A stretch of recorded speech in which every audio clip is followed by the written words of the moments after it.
말씀의 제목은 하나님의 약속을 바라는 자에게입니다. 하나님의 약속을 바라는 자에게. 하나님은 아브라함을 부르신 이후 계속해서 자손의 복에 대해서 약속을 해 주십니다. 창세기 12장 2절을 보면 내가 너로 큰 민족을 이루고 내게 복을 주어 내 이름을 창대하게 하리니 너는 복이 될지라, 그렇게 말씀을 하면서 아브라함 부르셨죠.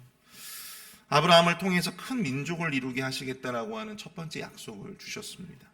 그리고 창세기 13장 16절을 보시면 내가 내 자손이 땅에 티끌 같게 하리니 사람이 땅의 티끌을 등에 셀 수 있을진데 내 자손도 세리라.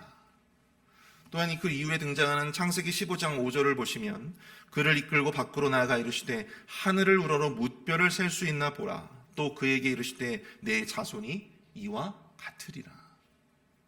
땅의 티끌처럼 또 하늘의 별처럼 그렇게 아브라함의 자손을 많게 하시겠다라고 하는 것을 말씀해 주셨죠.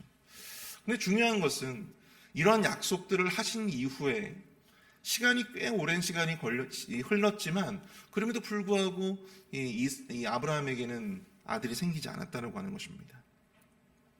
그래서 아브라함도 인간적인 방법으로 여종 하갈을 통해서 이스마엘이라고 하는 아들을 낳게 되죠. 그러나 이스마엘은 하나님께서 약속해 주셨던 그 아들이 아니었어요. 하나님은 흔들리는 이 아브라함에게 아브라함을 책망하기보다는 그에게 더욱더 확신을 주기 위한 또 다른 약속을 해 주셨다라고 하는 사실이었습니다. 창세기 17장 4절에서 6절을 보시면 보라 내 언약이 너와 함께 있으니 너는 여러 민족의 아버지가 될지라. 이제 후로는 내 이름을 아브라함이라 하지 아니하고 아브라함이라 하리니 이는 내가 너를 여러 민족의 아버지가 되게 함이니라. 내가 너로 심히 번성하게 하리니 내가 내게서 민족들이 나게 하며 왕들이 내게로부터 나오리라. 하나님은 아브라함이 여러 민족의 아버지가 될 것이며 그에 따라서 이 아브라함의 이름까지도 바꾸라고 그렇게 말씀을 하고 계십니다. 그런데 바로 오늘 이 본문을 통해서 보게 되면 그의 인생 가운데 임하였던 이 하나님의 약속이 비로소 성취되어지는 그러한 모습을 우리가 본문을 통해서 보게 된다고 하는 것이죠. 반대로 하갈과 그녀의 아들 이스마엘에게 또한 임하게 되는 또 어려움까지도 이 오늘 본문은 이야기해주고 있는데요.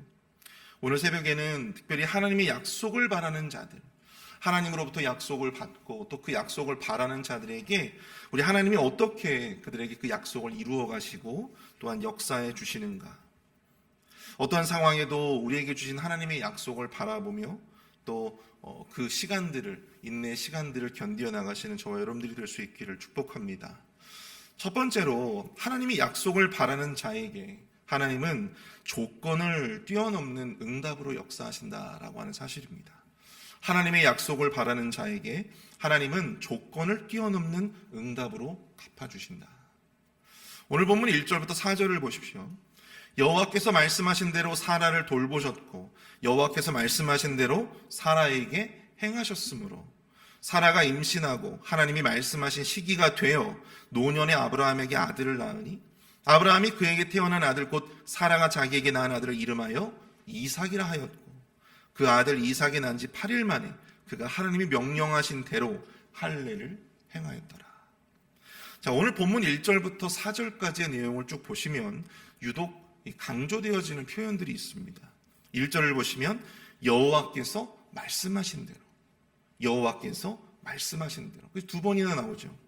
또한 2절을 보시면 하나님이 말씀하신 시기가 돼요. 하나님이 말씀하신 시기가 되었다. 4절을 보십시오. 그가 하나님이 명령하신 대로. 자, 이삭의 탄생에 우리가 집중하고 있는데 다름 아닌 하나님의 말씀이 성취됨을 상기시키는 그런 표현들이 재차 반복되어지고 있다고 하는 것입니다. 이삭의 탄생이 다름 아닌 하나님의 말씀이 성취되어진 결과라고 하는 것을 바로 1절부터 4절까지 쭉 우리에게 강조해주고 있는 것이죠. 따라서 본문에서 가장 중요한 것은 우리가 반드시 짚고 넘어가야 할 것은 무엇이냐면 단순히 어떤 이삭의 탄생에 집중하기보다는 그 이삭을 통한 하나님의 약속의 성취, 아브라함에게 주셨던 하나님의 약속이 그 말씀대로 이루어졌다. 그 말씀대로, 주신 말씀대로 성취되어졌다 라고 하는 것을 우리가 기억해야 한다는 것입니다. 더 중요한 것은 바로 5절입니다. 아브라함이 그의 아들 이삭이 그에게 태어날 때에 100세라 그렇게 말씀하고 있어요. 아브라함이 무려 100세에 낳은 아들이라고 하는 것입니다. 손자가 아니라 거의 한 등손자뻘 될 만한 그러한 나이죠. 하지만 이 100세의 아들을 낳게 되었다고 하는 것입니다. 뿐만 아니라 창세기 18장 11절을 보면 아브라함과 사라는 나이가 많이 늙었고 사라에게는 여성의 생리가 끊어졌는지라. 아이를 낳을 수 없는 이 폐경의 일은 이 사라의 몸에서 낳은 아들이었다라고 하는 것이 강조되고 있는 것이죠. 우리가 이를 통해서 깨닫게 되어지는 것은 무엇입니까? 하나님의 약속을 바라는 자에게 하나님께서 주시는 이 성취와 응답은 바로 우리의 조건, 우리가 가지고 있는 이 불리한 조건과 이 불리한 상황들을 뛰어넘는 것이다라고 하는 것을 우리에게 이야기해 주고 있다라고 하는 것입니다. 아브라함과 사라는 아이를 낳을 수 있는 그런 몸이 아니었어요. 초자연적인 섭리가 없이는, 정말 기적이 없이는 그들이 이삭을 낳는 것은 불가능하였습니다. 그러나 자손의 복을 약속해 주셨던 하나님의 약속을 바라고 그것을 인내로써 기다렸던 결과 하나님은 그들에게 그들의 조건과 환경을 뛰어넘는 그런 응답으로 역사해 주셨다라고 하는 것입니다. 그래서 6절을 보시면 사라가 이르되 하나님이 나를 웃게 하시니 듣는 자가 다 나와 함께 웃으리로다. 사라는 하나님이 자신을 웃게 하셨다라고 고백을 하고 있어요. 여러분 창세기 18장 13절을 보면 이러한 에피소드가 있죠. 천사들을 대접하는 자리에서 이 천사 중에 한 천사가 그런 이야기를 합니다. 내년 이맘쯤에 아들이 생길 것이다. 그렇게 예언을 해요.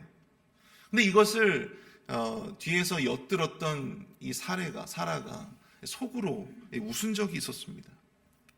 이미 나이가 많아 늙었고 폐경까지 한 자신이 어찌 아들을 낳겠느냐라고 하는 것이죠. 기가 막혀서 사실은 웃은 것이죠. 그때 천사 중 하나가 사라에게 한 말이 있습니다. 여호와께 능하지 못한 일이 있느냐? 여호와께 능하지 못한 일이 있겠느냐? 사라의 웃음은 아들 이삭을 낳은 기쁨의 웃음이기도 하겠지만 무엇보다도 그 이전의 에피소드를 상기시켜 볼 때 자신의 불리한 조건을 뛰어넘어 그 약속을 성취하신 하나님의 응답, 바로 거기에 대한 기쁨이 아닐까 생각을 해보게 됩니다. 아마도 이 사라의 웃음과 같은 그런 경험들이 저뿐만 아니라 아마 여러분들에게도 있을 거라고 생각이 되어집니다.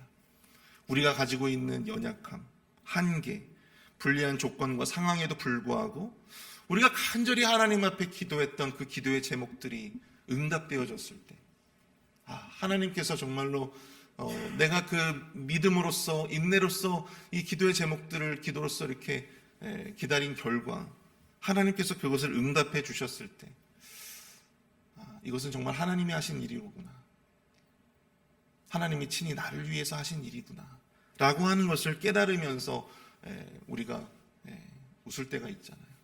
그런 의미였구나, 하나님께서 하셨구나. 우리가 가진 이 연약함과 한계 그리고 불리한 조건과 상황은 우리로 하여금 하나님의 약속을 신뢰하지 못하게 만들고 하루에도 몇 번씩 그 하나님의 약속을 우리가 의심하고 회의하고 마음이 흔들릴 때가 많지 않습니까? 그러나 하나님은 우리를 여러분들이 조건으로 택하지 않으셨다라고 하는 사실입니다. 그 조건을 보고 우리에게 약속해 주신 것이 아닙니다. 우리가 가지고 있는 조건을 보고 상황을 보고 하나님께서 약속해 주신 것이 아니에요. 혀가 둔한 모세도 하나님께서 이스라엘의 지도자로 사용하여 주셨습니다. 스스로 가장 작은 자라 말하던 기드온도 하나님께서 사사로 크게 사용하셔서 하나님의 큰 용사로 불리게 하셨어요. 중요한 것은 우리가 가지고 있는 조건이 아닙니다. 바로 내가 하나님의 약속을 변함없이 바라고 바라는 믿음이 있느냐.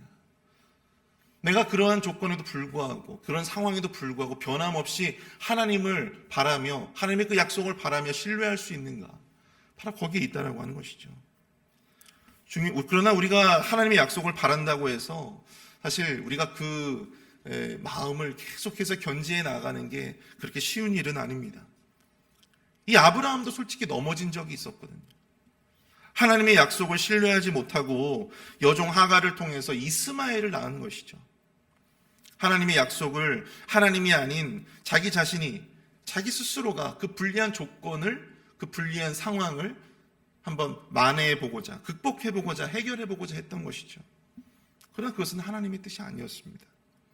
하나님의 약속은 나 자신이 아니라 하나님이 정하신 때, 하나님이 정하신 방식으로 그렇게 이루어주시는 것이기 때문이죠.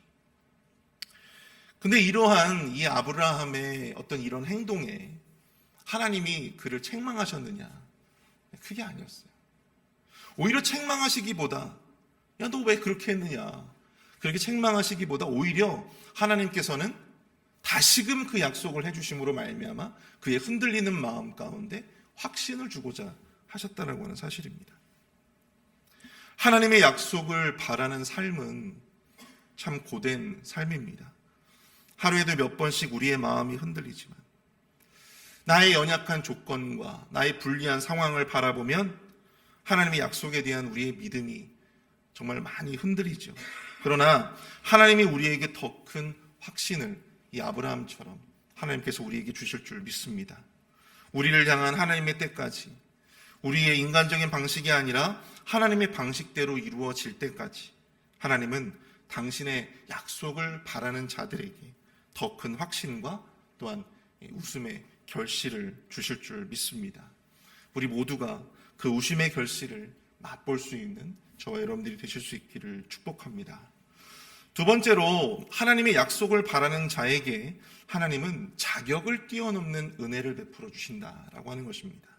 자격을 뛰어넘는 은혜를 베풀어 주신다. 여러분 9절과 10절을 보십시오. 사라가 본즉 아브라함의 아들 애굽 여인 하갈의 아들이 이삭을 놀리는지라 그가 아브라함에게 이르되 이 여종과 그 아들을 내쫓으라. 이 종의 아들은 내 아들 이삭과 함께 기업을 얻지 못하리라 하므로.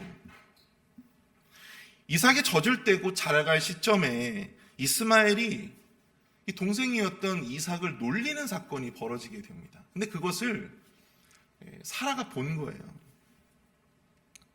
이 사라의 입장에서는 얼마나 화가 났겠습니까?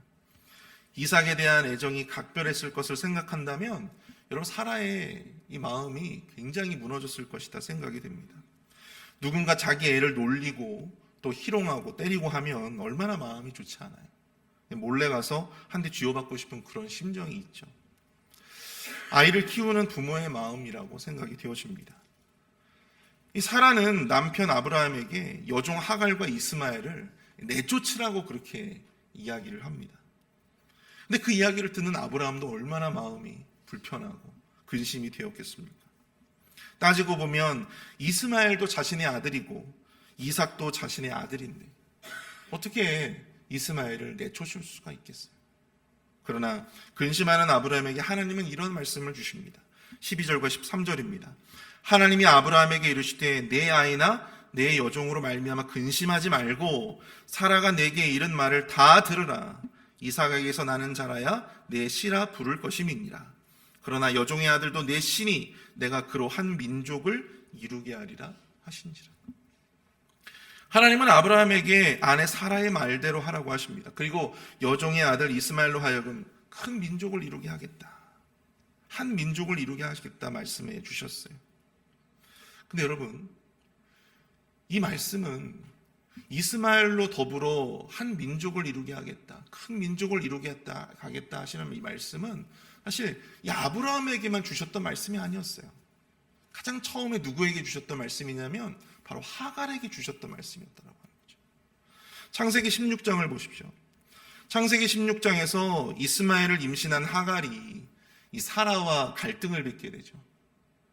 그래서 이 하갈이 광야로 도망을 치게 되는 사건이 있었습니다. 그런데 그때 여호와의 사자를 만나서 여호와의 사자로부터 하갈이 이런 말씀을 받아요. 우리 10절과 11절입니다.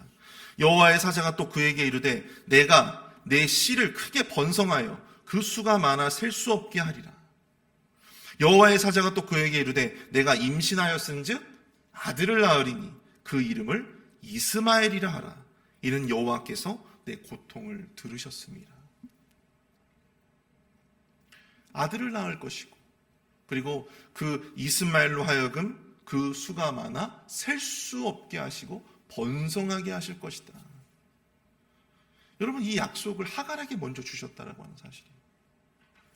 아브라함에게 이스마엘에 대한 약속을 말씀하여 주시기 전에 하나님은 이미 하갈에게 그 이스마엘의 자손과 또한 아들을 낳으면 이스마엘이라고 하는 그 구체적인 말씀까지 약속해 주셨다라고 하는 것입니다. 결국 이 모든 이야기들을 들은 하나님께서, 이 아브라함은 아침 일찍 일어나서 이 떡과 물 한 가죽 부대를 주면서 두 모자를 내보내게 돼요. 그러나 브엘세바 광야를 방황하던 두 모자는 이 물이 떨어져서 이 아들 이스마엘이 지금 죽을 위기 가운데 빠지게 되는 것이죠. 하갈은 죽어가는 아들을 마주하지 못하고 소리내어서 그저 울기만 하였습니다. 그때 이 말씀을 하나님께서 주십니다. 17절과 18절입니다. 하나님이 그 어린 아이의 소리를 들으셨으므로 하나님의 사자가 하늘에서부터 하갈을 불러 이르시되 하갈아 무슨 일이냐, 두려워하지 말라. 하나님이 저기 있는 아이의 소리를 들으셨나니 일어나 아이를 일으켜 내 손으로 붙들라. 그가 큰 민족을 이루게 하리라 하시니라. 하나님이 죽어가는 이스마엘의 고통의 소리를 들으셨대요. 그리고 일어나서 아이를 일으켜 세우고 내 손으로 붙들라. 그렇게 말씀하십니다. 그가 지금 죽지 아니하고 장차 큰 민족을 이루게 할 것이다. 하나님이 그 절망의 상황 가운데서 흔들리며 울고 있었던 하갈에게 다시금 이 약속의 말씀을 주시면서 그녀에게 다시금 그 약속에 대한 확신을 주시고 있는 모습을 보게 되는 것입니다. 하갈과 이스마엘은 사실 하나님 앞에 속한 자들도 아니었고 약속의 후사도 아니었습니다. 그들은 비록 자격이 없는 자들이었지만 그럼에도 불구하고 하나님께서는 그 자격 없는 자들에게 해주셨던 그 약속의 말씀을 이루시고 또 흔들리고 있는 그들에게, 절망이라고 하는 그런 독특한 상황 가운데에서 흔들리고 있었던 그들에게 하나님께서는 은혜의 손길을 베풀어 주시며 그 약속을 이루실 것이다 재차 확인하시는, 확신을 주시는 그런 모습을 우리가 이 하갈의 말씀을 통해서, 하갈에 관한 말씀을 통해서 우리가 깨닫게 된다라고 하는 사실입니다. 말씀을 묵상하면서 이 하갈의 마음이 어떠했을까를 생각해 보게 되었습니다. 자식을 위해서 그 어떤 것도 해줄 수 없는 절망감이 있었을 것 같아요. 자신은 하나님 앞에 기도할 자격도 없는 그러한 존재라고 느꼈을지도 모릅니다. 그럼에도 그녀는 이전에 하나님으로부터 광야에서 받았던 그 약속을 생각하면서 굉장히 마음 가운데 큰 혼란이 있었을 거라고 생각이 돼요. 예전에 하나님께서 주셨던 그 약속은 무엇이었단 말인가? 아들이 죽어가는 그런 상황을 목도하면서 여러분 그 마음이 얼마나 무너지고 얼마나 흔들렸을까? 그래서 그 절망의 순간 가운데 그저 이 엄마로서 소리내어서 울 수밖에 없는, 물론 하갈과 이스마엘은 여러분들 하나님의 백성은 아니에요. 그런 의미에서 하갈과 이스마엘은 하나님 앞에 기도할 자격도 없는 그런 존재일지도 모릅니다. 그런데 여러분, 아브라함은 뭐가 다릅니까? 그는 하나님의 백성으로서, 하나님의 사람으로서 자격이 출중합니까? 그렇진 않죠. 자격은 하나님이 당신의 약속을 성취하시고 은혜를 베풀어 주시는 조건이 될 수 없습니다. 원래 자격 없는 자들에게 주시는 선물이 은혜이기 때문에. 사랑하는 성도 여러분, 우리 하나님은 하갈과 이스마엘과 같은 이방인들에게도 자격 없는 그들에게도 약속을 주셨고 그 약속을 이루어 주시고 또 절망이라고 하는 상황 가운데서 흔들리고 있는 그들에게 다시금 그 약속을 이루어 주시겠다라고 하는 말씀으로 확신을 주셨습니다. 약속이 더디 이루어지는 상황 속에서 하루에도 수없이 우리의 마음은 의심과 회의가 들기도 하지만 절망적인 상황 가운데서 큰 두려움에 하나님의 약속을 신뢰하지 못하는 그런 상황들이 우리의 인생 가운데도 수없이 반복되고 있지만, 오늘 하나님의 약속을 받고 그 약속을 바라보며 살았던 두 인물들의 이야기를 통해서 이 불리한 조건과 상황을 뛰어넘어 응답하시는 하나님, 또 자격을 뛰어넘어 은혜를 베풀어 주시는 그 하나님이 우리에게 큰 믿음의 확신을 주시는 그런 은혜가 저와 여러분들에게 있게 되어지기를 간절히 바랍니다. 오늘 말씀을 정리하길 원합니다. 하나님은 오늘도 우리에게 약속을 주세요. 오늘도 기도하는 우리에게, 하나님 앞에 간절하게 간구하며 기도하는 우리에게 마음에 확신을 주십니다. 약속을 주십니다. 나의 불리한 조건과 상황을 바라보면 하루에도 수없이 우리의 마음이 흔들릴 때도 많지만, 조건을 뛰어넘는 하나님의 응답을 바라보며 변함없이 그 믿음의 길을 걸어가시는 저와 여러분들이 되시기를 축복합니다. 자격 없는 자들에게까지 하신 약속까지도 그대로 이루어 주시는 그 세심한 은혜의 손길이 오늘 이 믿음의 자녀들인 우리에게도 동일하게 임할 수 있게 되어지기를 축복합니다. 우리 시간 함께 기도하실 때 나에게 주신 그 약속의 말씀이 올 한 해 나의 삶을 통해서 응답받는 은혜의 한 해가 되어지기를 원합니다. 또한 그 말씀을 생각하며 우리 합심하며 함께 기도하며 나아가도록 하겠습니다. 함께 기도하겠습니다.